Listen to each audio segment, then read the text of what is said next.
मंदिर जाते हो, घंटी बजाते हो, आज तक कभी सोचा है क्यों घंटी बजा रहे हो? पवित्र हो जाता है पूरा एरिया, ऐसा कुछ है? बताता हूँ। हम जब भी मंदिर जाते हैं और घंटी बजाते हो, घंटी एक पर्टिकुलर शेप की होती है और एक पर्टिकुलर मटेरियल की बनी होती है और पर्टिकुलर साइज की बनी रहती है, और उसके अंदर के घंटी का शेप भी एक पर्टिकुलर साइज का होता है और वो एक जगह पे लगा रहता है। क्योंकि जब वो अपन रिंग करते हैं तो टेक्निकली वो 7 सेकंड्स के अंदर एक वाइब्रेशन क्रिएट करती है। 7 सेकंड्स के अंदर वो जो वाइब्रेशन क्रिएट करती है वो हमें उस जोन में ले आती है, all positive focused concentrated zone, जहां हमारे और ईश्वर के बीच में और कुछ नहीं रहता। इसलिए आप जब मंदिर जाते हो और घंटी बजा के तो आपको एक अलग वाइब्रेशन फील। मैंने आपको एक बार शायद बताया भी था कि हमारे देश का दुर्भाग्य, हमको नॉर्मल चीजें नहीं पता है, लेकिन इसी देश में हम लोग अगरबत्ती जलाते हैं, उस अगरबत्ती के पैकेट में गणेश जी बने रहेंगे, उस पैकेट को हम नीचे फेंक देते हैं और उस पर चल के चले जाते हैं कि उस पर हम भगवान की निंदा नहीं कर रहे। तो पॉइंट ये है कि बहुत सारी चीजें हैं logical, it's just that we need to understand one by one, piece by piece, piece by piece. मैं एक और चीज बताता हूँ, इफ यू अलाउ मी, कि हमारे पूर्वज कितने इंटेलिजेंट थे।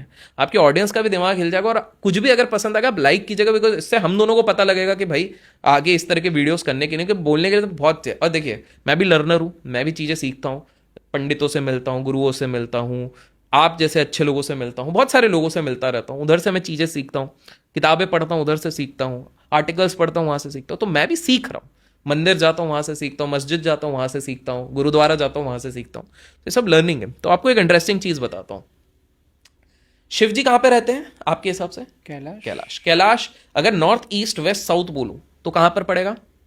North side. परफेक्ट। तो हम मान लें नॉर्थ साइड पे शिव जी।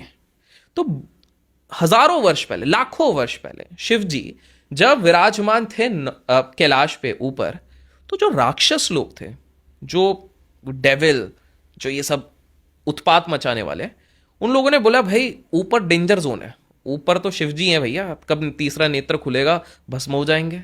वैसे शिव जी की एक बात बता दूं इससे पहले, कि शिव जी की एक बहुत बढ़िया बात है, आप देखोगे हर चीज 3 से जुड़ी रहती है। उनको क्या चढ़ाया जाता है? बेलपत्र। बेलपत्र के होते हैं 3 साइड। उनके कितनी आंखें हैं? 3। 1 2 3 है। अगर आप उनके बोलेंगे उनका जो वेपन है उसके कितने वो है? त्रिशूल, 3 है। और उनको हर 3 जन के साथ नाम लिया जाता है, जिसको त्रिदेव कहते हैं, ब्रह्मा विष्णु महेश्वर। तो 3 का एक बहुत बड़ा वैल्यू होता है। Anyways, coming to the point, अगर आप देखो कि शिव जी ऊपर विराजमान है कैलाश पे, तो सारे राक्षस बोले भाई पंगा है, वरदान लेने के लिए तो भोले बाबा हैं, तो वरदान तो ले लेंगे, फिर बाद में बाकी पूरे इंडिया को परेशान करेंगे, नीचे साइड में ये वो। शिव जी ने देखा सबसे ज्यादा परेशान कर रहे हैं साउथ में, तो उन्होंने अपने बड़े बेटे को बोला, बेटा जाओ, तुमको संभालना, बड़े हो गए हो, तुम सेनापति बनो। इंद्र के वो पहले सेनापति बने, एक बहुत बड़े राक्षस का अंत किया, इसीलिए कार्तिकेय जी का जन्म हुआ था। और फिर उसके बाद उनने जाके साउथ को प्रोटेक्ट किया। जैसे ही साउथ प्रोटेक्ट हो गया तो कहीं ना वेस्ट में बड़ा इशू होने लग गया। राक्षस बोले नॉर्थ और बड़ा बेटा इधर आ गया तो वेस्ट को परेशान करते हैं। तो वेस्टर्न एरिया, महाराष्ट्र एरिया और ये सारे जो पूरा एरिया आ गया, इधर जब परेशानी हो गई, शिव जी अपने दूसरे बेटे गणपति जी को बोले बेटा तुम जाओ और इधर ये उद्धार करो लोगों को। उधर चले गए। अब लोगों के पास बचा क्या? ईस्ट, बंगाल, उड़ीसा, असम, ये सारा पूरे ये बच गया। तो बोले अब जाएंगी देवी माँ, उनकी वाइफ सीता। और हमारे एंसेस्टर्स देखो, सबसे प्रोमिनेंट गणपति टेम्पल कहां पर है? वेस्ट में। सबसे प्रोमिनेंट मुर्गन या कार्तिकेय टेम्पल कहां है? साउथ में। सबसे बड़े शिव टेम्पल केदारनाथ, अमरनाथ, ये सब कहां है? नॉर्थ में। सबसे ज्यादा देवी टेम्पल कहां पर है? ईस्ट में। हम लोग बेवकूफ है, मैं तो बोल रहा हूँ, ये लोग प्रॉपर सेट करके गए थे। It's just that we are so much in disbelief और अपने आप को इतना हाइपोथेटिकली साइंटिस्ट समझते हैं। क्या आपको पता है, साइंटिस्ट की अगर मैं बात करता हूं, आप जान के हैरान हो जाओगे, हमारे खुद अंदर गणपति जी है। बताऊं कैसे?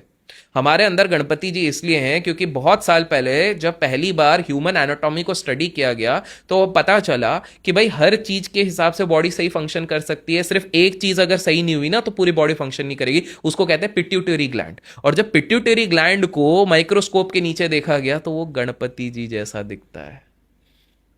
और गणपति जी को किस चीज का देवता बोलते हैं? बुद्धि। तो हमारी बुद्धि, पिट्यूटरी ग्लैंड, भाई ग्रोथ हार्मोन भी वहां से हो रहा है। बच्चा बड़ा नहीं होगा, समझदार नहीं होगा, आप 20 साल की उम्र में बुढ़े हो जाओगे अगर ये चीज काम नहीं कर रही है। तो गणपति जी उधर भी हैं। आप देखो क्रॉस हेयर सोसाइटी जो मेडिकल की हो गई है, ठीक है, उसमें आपको क्या दिखता है? उसमें आपको दिखता है स्नेक।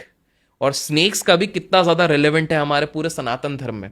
तो मैं ये कह रहा हूं कि अगर आप सारे टिट्स एंड बिट्स को कोलाइड करने की कोशिश करें, मैं तो एक बेसिक ओवरव्यू दे रहा हूं, और आई थिंक बेसिक ओवरव्यू में बहुत लोगों को समझ में आ रहा होगा कि यार कितने सारे जगहों पर अंश है। Correct correct. लेकिन सर इसमें भी कहीं ना कहीं ये सारी स्टोरीज है ना, मतलब लोग इसमें भी ठीक है। मानेंगे कि भाई ये सारी कहानियां हैं, ठीक है, किसी ने ठीक है, ऐसे ठीक है। मंदिर में बनाया रहेगा, लेकिन एक्चुअल में प्रूफ चलिए कहाँ है? एक्चुअल बताते हैं।